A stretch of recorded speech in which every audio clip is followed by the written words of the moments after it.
Hi everyone, this is Shelly and welcome back to my channel. Today I'm going to be doing a check-in of sorts about my reading. I've seen Brian from Bookish call these his hodgepodge videos.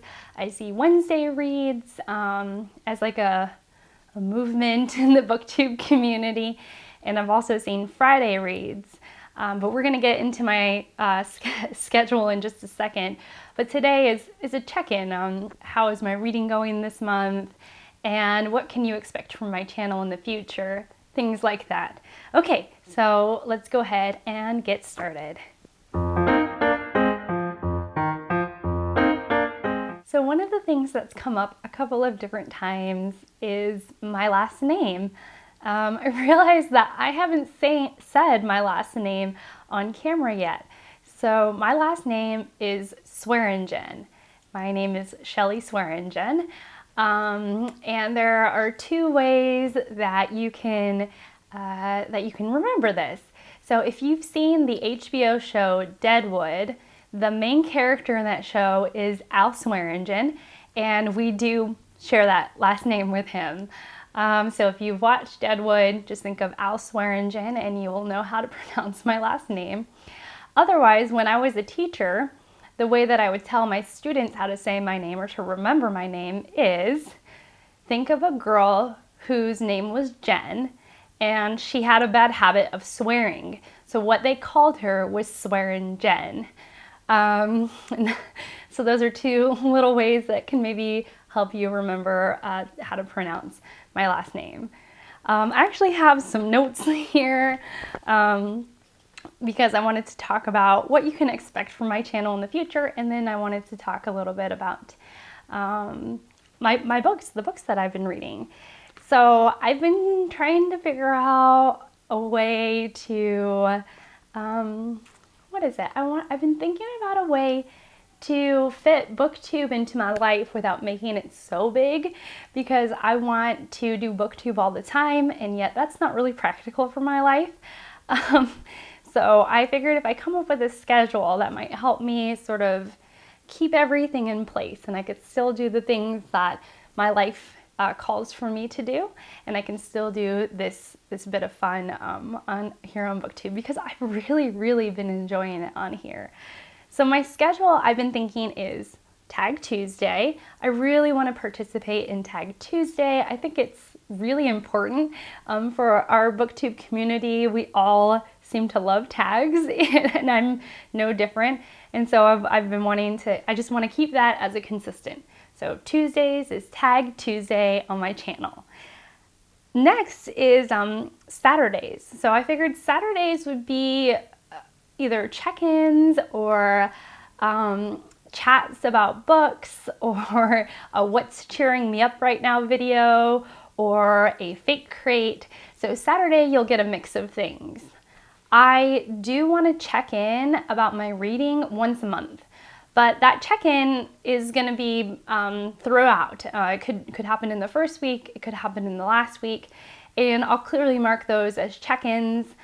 I don't know if I want to do wrap-ups because I know a lot of booktubers summarize their reading for the month at the end of the month, and then they do to-be-reads.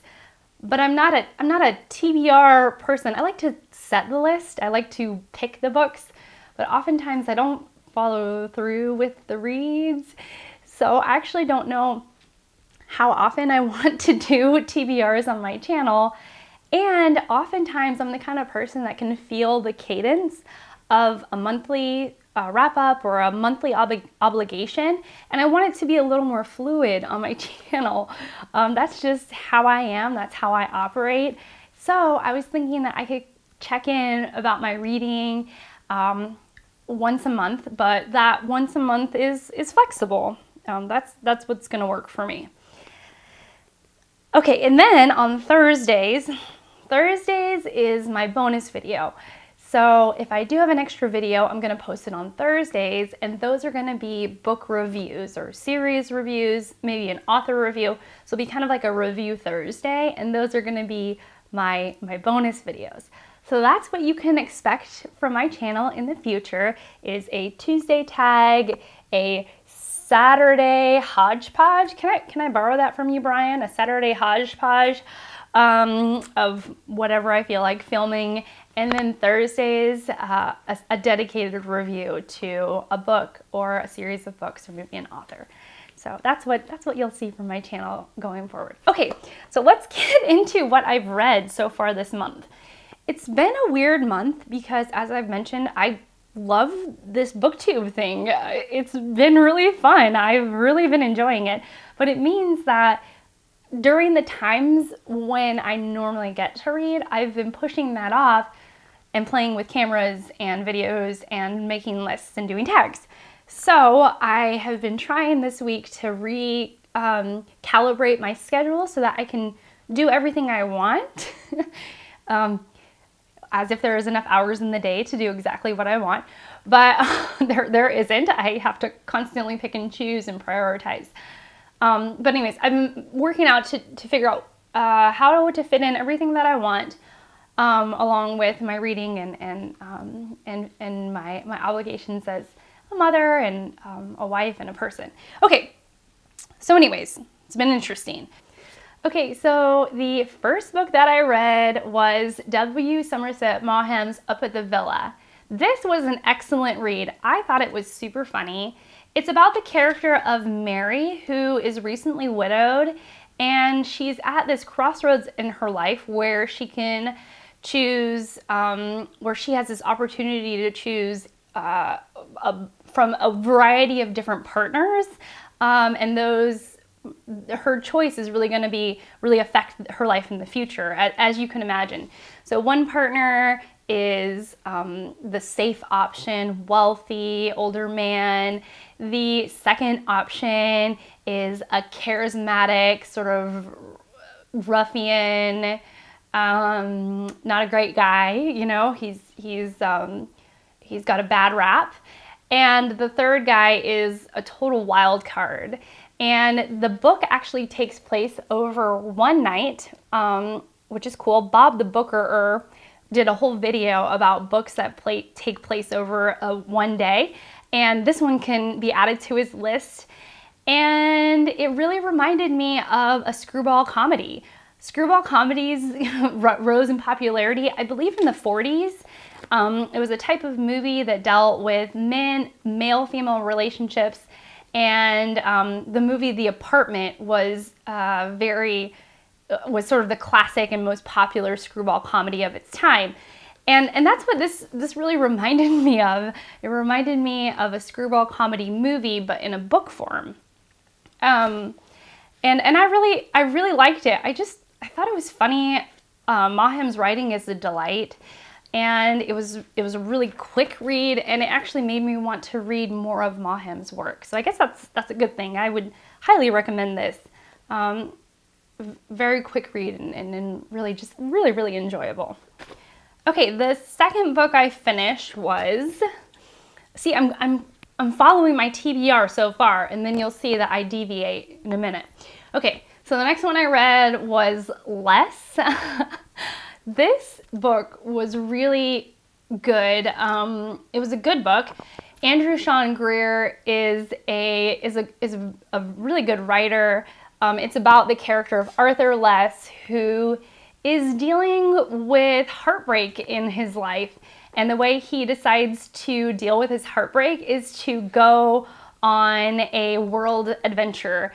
So he is a struggling author, and he has these opportunities in the world that he's built for himself as an author, and he just says yes to all of them. So he ends up in Morocco and Mexico and France, India. So he ends up all over the globe, and he is very reflective about his heartbreak, and he's trying to work through it.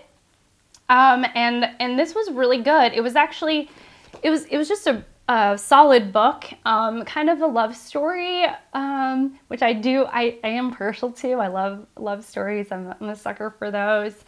And the whole time, you know, Andrew Sean Greer, he really got me, because the whole time I was wondering, is Less the character of Les, is he actually less than his peers? Or does he just feel less than his peers, and is his assessment of himself actually wrong? So the whole time I was really constantly thinking about that.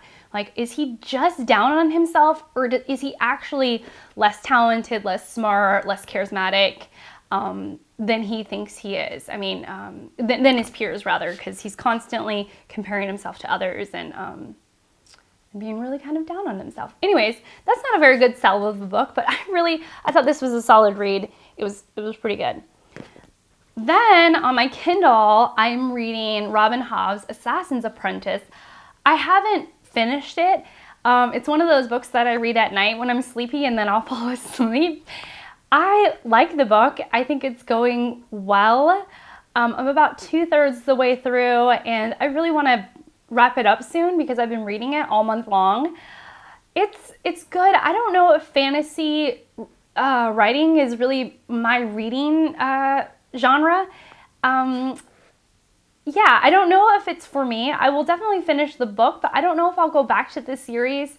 I just don't think I'm a fantasy reader. I don't know. I think the characters are charming. Most of them I like, and the ones I'm not supposed to like, I don't like. And I guess I should give a summary of the book. So The Assassin's Apprentice is about Fitz, who is the king-in-waiting's bastard. So his father is named Chivalry. He is Chivalry's bastard son. And he ends up, in his younger years, getting moved to the castle. And he is living his life in that social structure. So he's part of royalty, but he's not treated like royalty.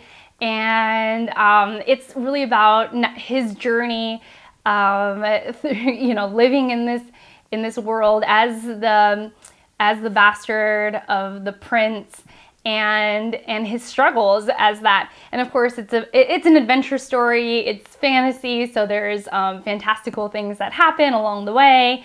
And yeah, I think it's doing the trick. Like, I'm liking the characters I'm supposed to like. I'm disliking the characters I'm supposed to dislike. There is adventure, and I like all of it. I just am not like dying to get back to it. I'm not excited to get back to it. I don't know. Again, I think it might be me. Okay, finally, I picked up this little book. I found Ellen Foster by Kaye Gibbons. I found this at Goodwill randomly, and it was on my to be read list, and my gigantic to be read list. And this book sucked me in right away. The voice is extremely distinct. It's about a young girl. You'll find out, I mean, if you read the first page, I'm not giving anything away, she explains that both her father and mother are dead, and now she's living in a new home. And I really like that trick where the author just tells you right away what's going on, and you are taken on the journey of how they got from point A, which is her parents have passed, to point B, which now she's in a new home. And the story is about the time in between, how she got there, at least so far. I'm about 45 pages in. It sucked me in right away. I was totally hooked. Actually, the front says Ellen Foster is a Southern Holden Caulfield. From, what is it? Holden Caulfield from The Catcher in the Rye. Sorry, I forgot that. One of my little boys is coming to sit with me. So if there's little noises. Mom, I'm picking it open. Thank you, bud. Whenever someone says that a character is like Holden Caulfield, the way that I take it is that they're saying that the character has a very distinct voice, and is young and going through that time in their life when they're trying to figure things out. That's what I always take from it. So I really don't like when books say that, this character is like Holden Caulfield, but in a different way or with some sort of twist. But that's just my opinion about maybe reviewers reviewing making comparisons to Holden Caulfield. Anyways, I wish that somebody would be, a little more creative in their comparisons. but I guess it's one that we all know. Okay, I'm gonna start talking about Holden Caulfield. Yeah, okay, so those are the 4 books that I've either read or that I'm currently reading so far. And yeah, I've been really enjoying them.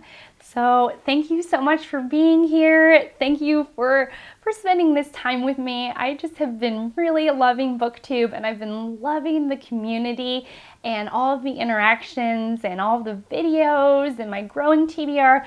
Okay, I'm gonna stop gushing. Thank you so much for being here. I really, really appreciate it.